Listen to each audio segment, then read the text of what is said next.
Hello everybody, नमस्ते। Welcome and welcome back to heal spear tarot.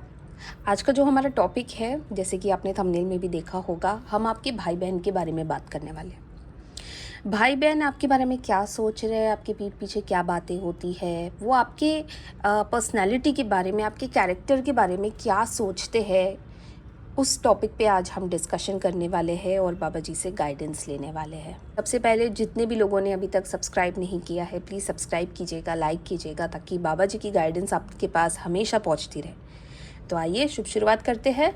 जब मैं cards shuffle करूंगी, आपको आपकी ईश्वर से प्रार्थना करनी है, अपने बारे में पूछना है, अपने भाई बहनों का नाम लेना है और पूछना है कि वो आपके बारे में क्या सोचते हैं। मैं भी आप लोगों के लिए प्रार्थना करूंगी ताकि आपकी, मेरी और मेरे कार्ड्स की एनर्जीज अलाइन हो जाए। ये एक टोटली टाइमलेस और जेनेरिक रीडिंग है। ये आपके साथ कभी भी रेजोनेट कर सकती है और आप इससे कभी भी जुड़ सकते हो। तो आइए गणपति बापा का नाम लेते हैं। गणपति बापा मोरया, मंगल मूर्ति मोरया। गणपति बापा, बाबा जी, dear universe, ah guardian angels and ah spirit animals. बाबा जी, जितने भी हमारे व्यूअर्स हैं वो जानना चाहते हैं कि इनके भाई बहन इनके बारे में क्या बातें करते हैं, क्या सोचते हैं, पीठ पीछे क्या बातें चल रही है और कैसे आगे क्या होने वाला है और आगे क्या होने वाला है। प्लीज़ हमें गाइडेंस दीजिएगा। जय नीम कुंडली महाराज की। जय श्री राम, जय श्री राम, जय श्री राम, जय श्री राम, जय श्री राम, जय श्री राम। तो आइए देखते हैं, पहला कार्ड निकालते हैं। 8 of wands. Okay, thank you बाबा जी। The devil. थैंक यू बाबा जी, thank you divine. 8 of cups.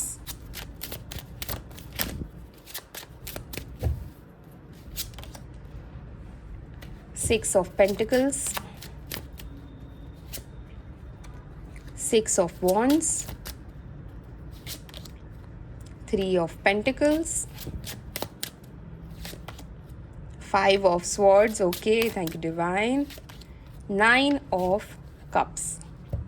इसके अलावा हम इस वाली डेक से भी कुछ कार्ड्स निकालते हैं, देखते हैं बाबा जी आपको क्या गाइडेंस दे रहे हैं। जय श्री राम, जय श्री राम, जय श्री राम, जय श्री राम, जय श्री राम, जय Shri Ram. Nothingness. Okay, thank you divine, thank you बाबा जी। माइजर, माइजर सोचते हैं वो आपके बारे में। Okay, thank you, thank you, thank you divine. Suppression, mind. Okay, तो सबसे पहले मैं आपको कुछ इंपॉर्टेंट नंबर्स बता देती हूँ। ये नंबर्स आपके भाई बहन के डेट ऑफ बर्थ हो सकते हैं, मैरिज एनिवर्सरीज हो सकती है, कहीं ना कहीं ये आप सबसे रिलेटेड होंगे, तो आप एक्चुअली पता कर पाओगे कि कौन सा भाई या कौन सी बहन आपके बारे में क्या बात कर रहे हैं। ये है number 6, number 8, number 5, number 9, number 15, number 3, number 10, number 4 and number 1। Okay, इसके अलावा मुझे यहाँ पे जो सबसे ज़्यादा नज़र आ रहा है वो है बहुत ही ज़्यादा फायर एनर्जी नज़र आ रही है। तो आपके जो भाई बहन हैं ये एरीज, लियो, सैजिटेरियस यानी कि मेष, सिंह और धनु राशि के हो सकते हैं। तो आइए शुरुआत करते हैं। तो सबसे पहले जो मैं आपको एक डिस्टर्बिंग का कार्ड, जो सबसे ज़्यादा डिस्टर्बिंग कार्ड नज़र आ रहा है, मैं आपको बता दूँ, द डेविल की एनर्जी। देखिए आपके भाई बहन क्या सोचते हैं, आपका और आपके हस्बैंड का जो रिलेशनशिप है ना, बहुत ही ज़्यादा कंट्रोलिंग है। यानी कि आपके हस्बैंड आपको बहुत ज़्यादा कंट्रोल करते हैं, ठीक है। आप उनको पूछे बिना कुछ नहीं कर सकती, आप उनको कहे बिना कुछ नहीं कर सकती, मतलब उनकी परमिशन लगती है। जैसे कि उन्होंने आपको झगड़ा हुआ है तो उनकी नज़र में आपका जो रिलेशनशिप है, आपका जो रिश्ता है, आपकी जो शादी है, वो एक कंट्रोल शादी है जहाँ पे आपकी बिल्कुल भी नहीं चलती। अगर आप देखोगे यहाँ पे नथिंगनेस का कार्ड आया है, मतलब उनके हिसाब से आपका कोई से ही नहीं है, ठीक है।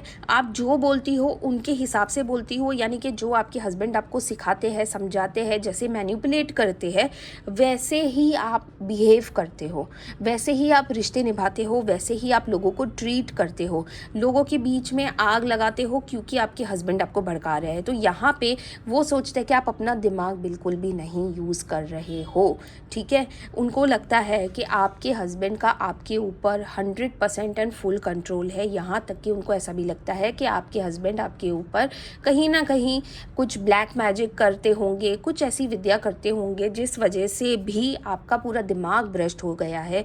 उनके हिसाब से आप बचपन से ऐसे नहीं थे, पर शादी के बाद आप बिल्कुल ही चेंज हो गए हो, डेविलिश हो गए हो, कहते हैं ना, एक झगड़ालू इंसान हो गए हो। अगर आप देखोगे यहाँ पे 5 ऑफ स्वॉर्ड्स की भी एनर्जी आई है, यानी कि आप हमेशा किसी भी टॉपिक पे किसी के भी साथ लड़ सकते हो और इसी वजह से वो सब आपसे अलग हो रहे हैं। इसीलिए वो आपसे बात नहीं करते हैं, इसीलिए वो आपको अपना नहीं मानते हैं, इसीलिए उनको लगता है कि इससे बात करना बेकार है, क्योंकि ये तो अगर इसको कुछ भी बोलो तो ये सीधा लड़ने आ जाएगी या सीधा लड़ने आ जाएगा। पर हो सकता है कि उनको रिवर्स में कुछ नहीं पता हो कि आपकी लाइफ में एग्जैक्टली क्या चल रहा है। ठीक है, तो उनको लगता है कि चाहे कुछ भी हो जाए, इससे मुँह लगना यानी कि कलेश होना। तो ये सोचते हैं वो आपके बारे में कि आप तो कभी भी झगड़े के लिए रेडी होते हो। ठीक है, अगर आप यहाँ पे देखो, आपके जितने भी भाई बहन हैं ना, उन लोगों ने आपके खिलाफ एक ग्रुप बना लिया है। एक हो सकता है कि अगर आप 4 या 5 भाई बहन हो तो 2 एक तरफ हो गए, 3 एक तरफ हो गए, तो वैसा कहीं पे एक सिचुएशन नज़र आ रही है जहाँ पे वो आपके बारे में डिस्कस करते हैं डेली बेसिस पे। ठीक है, आपकी मैरिड लाइफ के बारे में डिस्कस करते हैं, आपके घर में क्या चल रहा है, आपके बच्चे क्या कर रहे हैं, वो सारी चीज़ें डिस्कस हो रही है और उन लोगों ने आपके खिलाफ एक ग्रुप बना लिया है। वो लोग ये समझते हैं कि आपको इस ग्रुप में इंक्लूड नहीं करना चाहिए, क्योंकि अगर आप आ जाओगे तो आपके वजह से झगड़े हो जाएंगे और हमारी बीच की जो एक हार्मनी बची है, जो हम 2-3 भाई बहनों में बची है, वो भी आपके वजह से ख़त्म हो जाएगी। तो उन लोगों ने आपको साइडलाइन कर रखा है, एक ग्रुप बना लिया है, कह सकते हैं। ठीक है, ये जब हो रहा था ना, तो ये आपके लिए भी बहुत ज़्यादा शॉकिंग था। ठीक है, देखो, आप जब हम अपने भाई बहनों के साथ पले बड़े होते हैं, फिर जब शादियाँ हो जाती है तो सबकी अपनी अपनी लाइफ एक जर्नी होती है। उस जर्नी में उतार चढ़ाव होते हैं। आपके लाइफ में जितने उतार चढ़ाव हुए हैं, शायद ही आपके भाई बहनों में से किसी को पता होगा। हो सकता है कि आपने इमोशनली वॉकआउट किया, हो सकता है आपने कई बार उनसे बात करने की कोशिश की हो, और हो सकता है आपको कभी कोई जवाब ना मिला हो, किसी तरह की कोई हेल्प ना मिली हो, किसी तरीके का कोई सपोर्ट ना मिला हो, जिस वजह से आप इनसे दूर हो गए। ठीक है, इनसे दूर जाने का कारण ही इनकी अनअवेलेबिलिटी थी, और ये समझते हैं कि आपको शायद किसी बात का घमंड हो, या शायद आप की शादी वैसी है जैसे कि आपके हस्बैंड मैनिपुलेटिव है, इस वजह से आप दूर हो गए।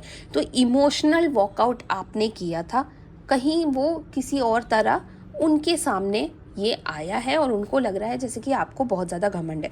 देखिए, ये भी हो सकता है कि फाइनेंशियल डिफरेंसेस बहुत ज़्यादा हो भाई बहनों में, शायद कोई बहुत ज़्यादा पैसे वाला है, शायद कोई कम पैसे वाला है, तो ये सारे डिफरेंसेस भी वो लोग देखते हैं और उसी तरह उन लोगों ने एक ग्रुप बनाया हुआ है। ठीक है, 6 ऑफ पेंटिकल्स का यहाँ पे जो कार्ड आया है, ये क्या एनर्जी दे रहा है, वो ये समझते हैं कि आपसे कुछ शेयर करना, स्पेशली पैसों के रिलेटेड, वेस्ट ऑफ टाइम है। हो सकता है कि आपके ननिहाल से बहुत सारा कुछ प्रॉपर्टी हो, कुछ हो जहाँ पे आपको अच्छे से आपका हिस्सा नहीं मिला हो, जिस वजह से भी यहाँ पे कलेश मचा हो। और वो तो वैसे भी आपको क्या समझते हैं, माइजर यानी कि कंजूस समझते हैं। उनको लगता है कि आपको सारी चीज़ें हड़पनी है, इस वजह से आप लोगों के साथ यानी कि उन लोगों के साथ अच्छे रिश्ते निभाने की कोशिश कर रहे हो। तो वो समझते हैं कि अगर कोई प्रॉपर्टी का हिस्सा है, कोई मामला चल रहा है आप लोगों का, इस वजह से भी आप उनके साथ जुड़े रहना चाह रहे हो। पर जुड़े रहने की बहुत सारी वजह होती है, जैसे आपका एक इमोशनल अटैचमेंट होता है अपने भाई बहनों के साथ।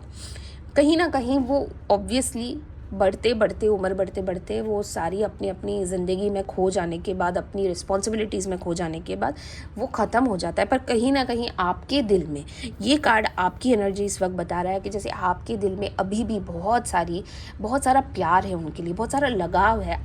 आप हमेशा अपने बचपन की यादों में खोए हुए रहते हो, या आप अपने बचपन को याद करते हो, आपको याद आता है कि आप कैसे भाई बहन सब मिलके रहते थे, एक दूसरे की हेल्प करते थे, एक दूसरे के साथ खेलते थे, माता पिता की हेल्प होती थी, माता पिता के साथ एक अच्छा एनवायरनमेंट था घर में।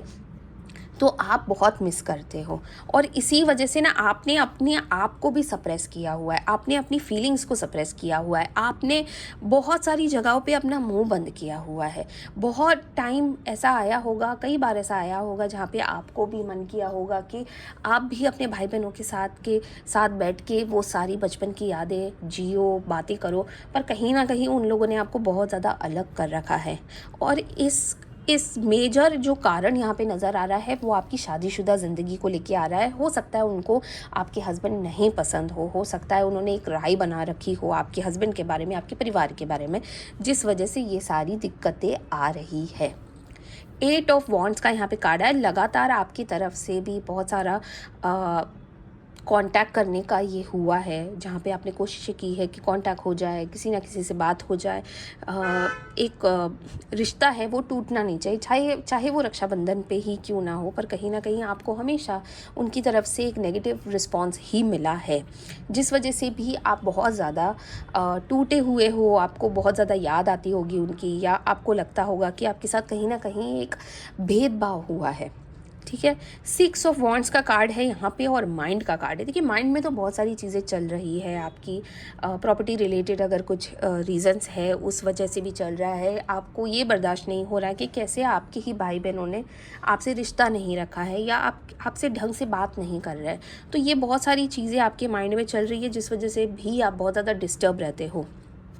बट कोई बात नहीं, कहते हैं ना कि जहाँ चाह है वहाँ राह है। कहीं ना कहीं कभी ना कभी तो उनको भी एहसास होगा कि उनका जो भाई है या उनकी जो बहन है इतनी भी बुरी नहीं थी, या इतना भी बुरा नहीं था। हो सकता है थोड़ा वक्त लगे, पर कहीं ना कहीं आप अपने आप को एक्सप्लेन करने में ज़रूर कामयाब होंगे। और ये जो सारी डिस्टर्बेंस है, ये जो मिसअंडरस्टैंडिंग्स कह लो, जो ये लोग आपस में ही एक दूसरे से बात करके, आपको बिना बताए जो आपस में ही एक दूसरे से बात करके जो उन लोगों ये लोग एक कंक्लूजन पे पहुँचे हैं, तो कहीं ना कहीं ये भी बहुत जल्द मुझे रिज़ॉल्व होता हुआ नज़र आ रहा है।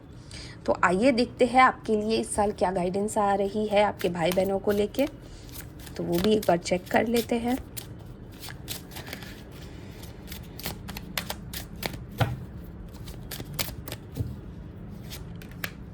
Seven of cups and 10 of cups. देखिए बहुत ज़्यादा इमोशंस ही इमोशंस, अगर आप देखोगे तो बहुत ओवरफ्लोइंग ऑफ इमोशंस हो रहा है।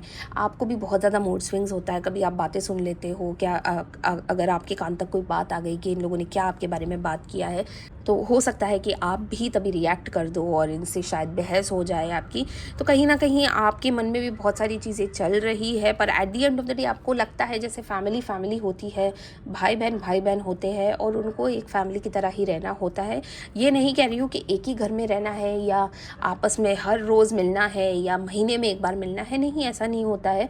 पर क्योंकि सबकी अपनी अपनी लाइफ होती है, सब अपने अपने काम में लगे हुए हैं, लाइफ की भागदौड़ में लगे हुए हैं, पर कहीं ना कहीं यस एक फ़ोन कॉल भी हो जाता है तो बहुत ही रिलीफ मिलता है। आपके रिश्ते काफ़ी ज़्यादा सुधरेंगे, आपके रिश्ते काफ़ी ज़्यादा क्लोज आएंगे, और आपके भाई बहन की जो एक राय है आपके पीछे जो बातें चलती है, जो उन्होंने अपने लिए एक राय बना रखी है आपके लिए, वो भी मुझे यहाँ पे कहीं ना कहीं छटती हुई नज़र आ रही है। और ऐसा लग रहा है जैसे इस साल एक बहुत ही अच्छा कोई ओकेज़न होगा, हो सकता है वो रक्षाबंधन ही क्यों ना हो, और एक ओकेज़न होगा जहाँ पे आप सब मिलोगे और ये सारे मतभेद और जो सारी मिसअंडरस्टैंडिंग्स है वो सारी क्लियर होगी। तो ये बहुत ही अच्छा साल रहेगा आपके लिए, आपके भाई बहनों के लिए, रिश्तों के लिए। तो मुझे ऐसा लग रहा है कि जैसे ये रीडिंग अगर आप तक पहुंच रही और आपके बीच में कोई डिस्टर्बेंस है, तो ये आपके लिए गाइडेंस आई है कि जैसे आपकी लाइफ में अब सुधार होने वाला है, आपके रिश्तों में सुधार होने वाला है। तो आई होप आपको ये वीडियो पसंद आया हो, और अगर आपको ये वीडियो पसंद आया हो तो प्लीज़ लिखिए I claim this positive energy, ताकि बाबा जी की ब्लेसिंग्स आप तक पहुंचती रहे। इसके अलावा आप अपनी ईश्वर का नाम ज़रूर लिखिएगा, जैसे कि जय नीम करोली महाराज, हर हर महादेव, जय माता दी, पा मोरिया, जिसे भी आप सबसे ज़्यादा मानते हो उनका नाम लिख दीजिएगा कमेंट में, ताकि मैं समझ जाऊँ बाबा जी की गाइडेंस आप तक पहुँच गई। कल एक बहुत ही इंटरेस्टिंग वीडियो आने वाला है, और बहुत ही महाशिवरात्रि का मौका है, तो कल बहुत ही एक स्पिरिचुअल वीडियो बनने वाला है आपके लिए। बिल्कुल मिस मत कीजिएगा, महादेव की ब्लेसिंग्स आने वाली है हम सब के लिए। तो मिलते हैं कल, तब तक के लिए ध्यान रखिएगा अपना बहुत सारा। हर हर महादेव।